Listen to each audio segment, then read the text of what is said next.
ನಿಮ್ ಭೂಮಿಗೆ ಆ ಕಡೆ ಈ ಕಡೆ ಎಲ್ಲೆಲ್ಲಿ ಕಸ ಸಿಗ್ತೈತೆ ಅದನ್ನೆಲ್ಲ ಒಣ ಕಸ ತಂದು ಹಾಸ್ಬಿಡು. ಹೊಸ ಗಡಿಗೆ ತಗೋದೆ, ಹೊಸ ಗಡಿಗೆ ತಗೊಂಡ್ ಗಡಿಗ್ಯಾಗ ಅನ್ನ ಮಾಡಿ ಆ ಸೂಕ್ಷ್ಮ ಜೀವಾಣುಗಳನ್ನ ನೀವು ಸ್ಪ್ರೇ ಮಾಡಿದ್ರು ಸಾಕು ಹೊಲ್ದಾಗ. ಅದು ಸಹಿತ ಒಂದು ಸೈನ್ಸ್ ಐತಿ. ಅದನ್ನ ಆ ಪದ್ಧತಿ ಒಳಗ ಮಾಡು. ಭೂಮಿ ಫಲವತ್ತತೆ, ಭೂಮಿ ಒಳಗೆ ಸಾವಯವ ಇಂಗಾಲ ತಯಾರ. ಇನ್ನೊಂದು ಉಪಾಯ ಏನು ಅಂತಂದ್ರ ನಿಮ್ ಭೂಮಿಗೆ ಆ ಕಡೆ ಈ ಕಡೆ ಎಲ್ಲೆಲ್ಲಿ ಕಸ ಸಿಗ್ತೈತೆ ಅದನ್ನೆಲ್ಲ ಒಣ ಕಸ ತಂದು ಹಾಸ್ಬಿಡು. ಏನ್ ಮಾಡ್ರಿ, ನಿಮ್ಮ ಕಬ್ಬಿನ ಸಾಲ ಹಚ್ಚಿರಲ್ಲ, ಆ ಕಬ್ಬು ಹಟ್ಬಿಟ್ಟು ಅದ್ ಮಗ್ಗಲ್ ಏನ್ ಉಳಿತೇವೆ ಒಂದ್ ಜರ ಪಟ್ಟಿ ಮಾಡ್ರಿ, ಜರ ಜಾಗ ಬಿಡ್ರಿ, ಬಿಟ್ಟು ಅದ್ರೊಳಗೆ ಕಸ ಹಾಸ್ರಿ. 1 ಫೂಟ್ ಎತ್ತರ ಕಸ ಹಾಸಿದ್ರಿ ಅಂತಂದ್ರ 1 ಪಾಯಿಂಟ್ ಸಾವಯವ ಇಂಗಾಲ ಹೆಚ್ಚಾಕೈತಿ. ಈ ಸದ್ ನಿಮ್ ಹೊಲ್ದಾಗ 0.2 ಐತಿ, 0.2% ಸಾವಯವ ಇಂಗಾಲ ಐತಿ, 2 ರಿಂದ 3 ಐತಿ. ಅದನ್ನ ನೀವು 3ಕ್ಕೆ ತಗೊಂಡ್ ಹೋಗ್ಬೇಕಾಗೈತಿ.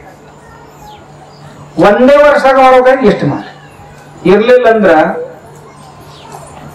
ಮನೆಯೊಳಗ ಒಂದ್ ಗಡಿಗ್ಯಾಗ ಅನ್ನ ಮಾಡಿ, ಹೊಸ ಗಡಿಗೆ ತಗೋದೆ, ಹೊಸ ಗಡಿಗೆ ತಗೊಂಡ್ ಗಡಿಗ್ಯಾಗ ಅನ್ನ ಮಾಡಿ ಆರ್ ತಣ್ಣಗ ಹಾಕುಲ್ಲ, ಹಂಗ ಗಡಿಗೆ ಇಡ್ರಿ, ಆರ್ ತಣ್ಣಗ ಕಟ್ಟಿ ಅದನ್ನ ಒಯ್ದು ಒಂದ್ ಗಿಡದ ಕೆಳಗ ನೆಳ್ಳಾಗ ಹುಗಿರಿ. ಗಡಿಗೆ ಹುಗಿದು ಮ್ಯಾಗ ಒಂದ್ ಬಿಳಿ ಹಾಳಿ ಕಟ್ಟದಕ್ಕ, ಬಾಳ ಗಟ್ಟಿಯಾಗಿ ಕಟ್ಟಬೇಡ್ರಿ, ಕಟ್ರಿ. ಅದ್ರ ಕಡೆ ಇರಿವಿ, ನಾಯಿ ಪಕ್ಷಿ ಹೋಗ್ಲಾರ್ದಂಗ ಒಂದ್ ಜರ ಏನ್ರ ಹೆಂಟ ಪಂಟ ಹೋಗಿರಿ, ಅದ್ರ ಮ್ಯಾಗ ಮುಳ್ಳು ಹೆಂಟ ಪಂಟ ಹೋಗಿರಿ. ಆಮ್ಯಾಗ ಸುತ್ತ ಇರಿಗ್ ಹೋಗ್ಲಾರ್ದಂಗ ಒಂದ್ ಜರಾನ ನೀರ ಪರ ಹಸಿ ಮಾಡಿ ಇಡ್ರಿ. 3 ದಿವಸ ಅದ್ರ ಕಡೆ ವಾಯ್ ನೋಡ್ಬಾರ್ದು. 72 ಗಂಟೆ ಆದ ಕೂಡ್ಲೆ ಗಡಿಗೆ ತೊಕ್ಕೋರಿ. ಮ್ಯಾಗೆಲ್ಲ ಬಿಳಿ ಬುರುಷ್ ಬಂದಿರ್ತೈತಿ, ಫಂಗಸ್ ಬಂದಿರ್ತೈತಿ. ಆ ಫಂಗಸ್ ಎಲ್ಲ ತಕೊಂಡು ಒಂದು ಬಕೆಟ್ನ್ಯಾಗ ಹಾಕಿ ಅದ್ರೊಳಗೆ ನೀರ್ ಹಾಕಿ 7-8 ಲೀಟರ್ ನೀರ್ ಹಾಕ್ರಿ. ನೀರ್ ಹಾಕಿ ಒಂದಿಷ್ಟು ಬೆಲ್ಲ ಹಾಕ್ರಿ, ಹಾಕಿ ಇಟ್ಟು ಒಂದ್ 4-8 ದಿವಸ 8-10 ದಿವಸ ಇಟ್ಟು ಬಿಡ್ರಿ.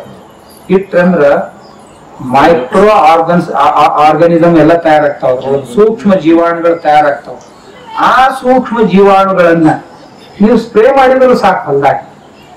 ಭಾರಿ ಪ್ರಮಾಣದೊಳಗ ನಿಮ್ಮ ಹೊಲ ಮರುವರ್ಷನ ಬದ್ಲಿ ಆಗ್ತದೆ.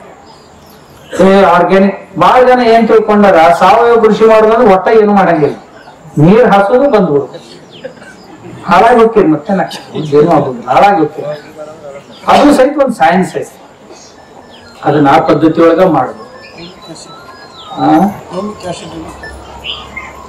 ಹ್ಯೂಮಿಕ್ ಆಸಿಡ್ ಅದು ಬೇರೆ. ನಿಮ್ಗೆ ಇನ್ನೊಂದು ಹೇಳ್ತೀನಿ, ನಿಮ್ ಮನ್ಯಾಗ ಶಾಗಣಿ ಹ್ಯೂಮಿಕ್ ಆಸಿಡ್ ಒಂದು ಹೇಳ್ತೀನಿ.